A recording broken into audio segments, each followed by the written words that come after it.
Hey everyone, it's Louise with Louise McKay Art, and I'm back again with the same color palette I just used on those tiles, coasters.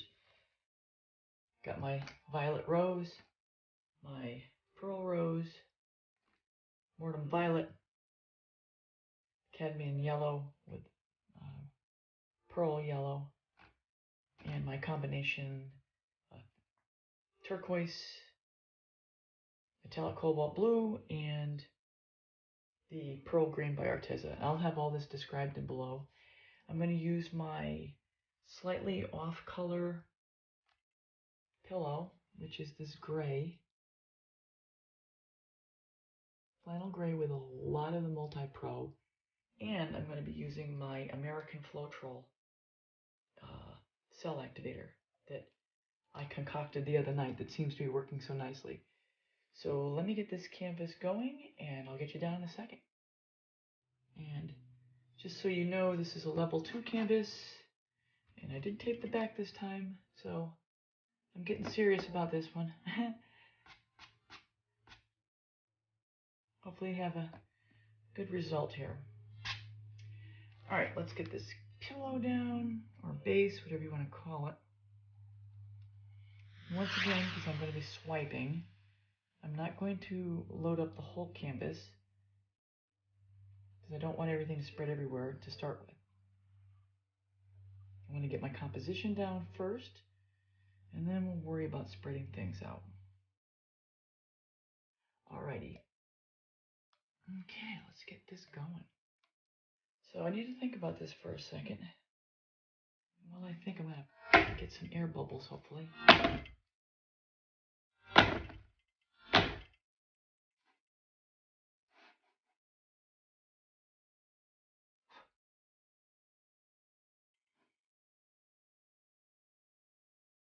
This little zigzaggy thing. Alright, I'm going to start with the purple first. Hi everyone, so in my usual way, I'm going to double time as I lay down the color versus that Prismpour Violet Rose. And I'll put all the description of the paints and combinations below in the description. So if you click on the title of this video, the drop down will show you all of the specifics about the colors and paints I've used and any other information that you might want to know. This is my pearl, pink or pearl rose. I'll have specifics down below, but this is from Arteza. And this next color is the Caput Mortem Violet by Amsterdam. And I'm continuing along here with my American Floetrol that I was so surprised with how it performed. And I will have those, that formula that I made this weekend down in the description. Now that's the cadmium yellow by Liquitex with some pearl yellow from Arteza. And like I say, I'll have the specifics below. This is Artist Loft's metallic cobalt blue, some golden turquoise, and Arteza's sea green. And now here I'm just going to stretch the canvas out a little bit. Well, before that, I'm even putting out my cell activator that I'm going to use, which is the American Floetrol combination. So it's 50% Floetrol, 25% paint, 25% water, and this is distilled water. And then I have about 20 drops of the MinWax Wood conditioner in it. And now I'm just kind of practicing, imagining how I'm going to swipe the palette knife through. I know when I was an athlete, I used to do some mental practice before getting up to bat or shooting basketball or anything. You do mental practice or mental preparation. In this case, it's actual physical preparation to kind of get the feel for how that palette knife is going to go through the paint. So there I'm dabbing it in the black, and then I'm going to put a few dabs of white just on top, and then I'm going to swipe it through the composition.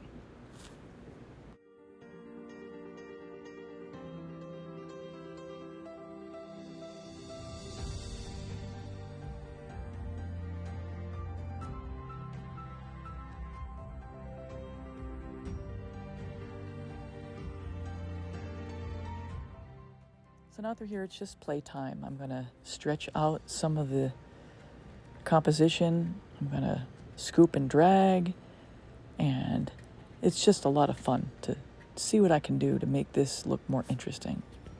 It got a good start with those cells. They're really, really cool on this one.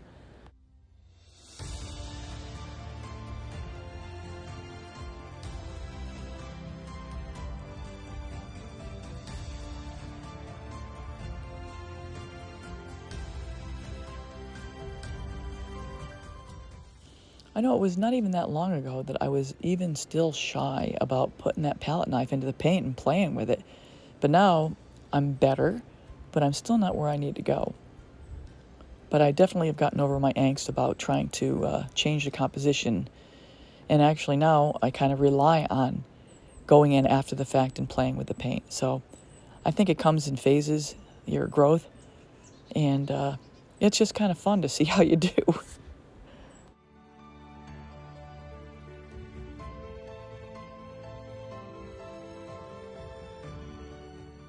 Also, another thing to always keep in mind when you do some kind of swipe or swipe, scoop, and drag or something like this is that you don't want to go too far on spreading things out, because once you spin, that the whole composition is going to stretch out, and you don't want to lose everything off the edge that you have worked to gain. So kind of always keep it a little bit tucked in and rely on the fact that it's going to expand as you go.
So I'm going to do a little housekeeping in a second, and I'll be back.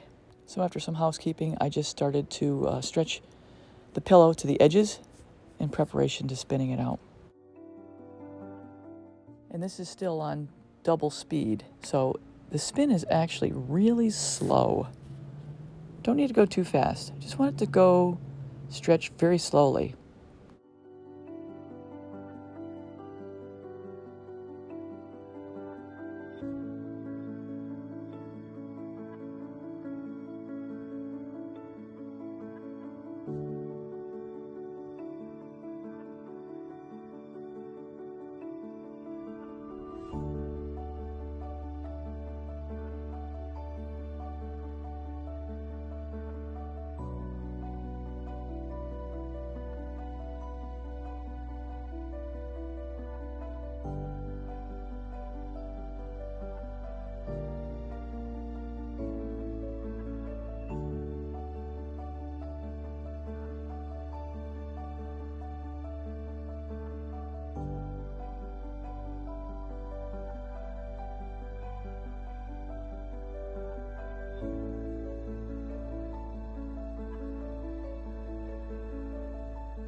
So here I'm just going to clean up my sides and edges, and I'll be right back.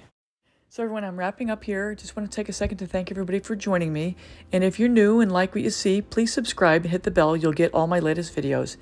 Everybody, thanks a lot, and we'll see you next time. Take care. Bye-bye.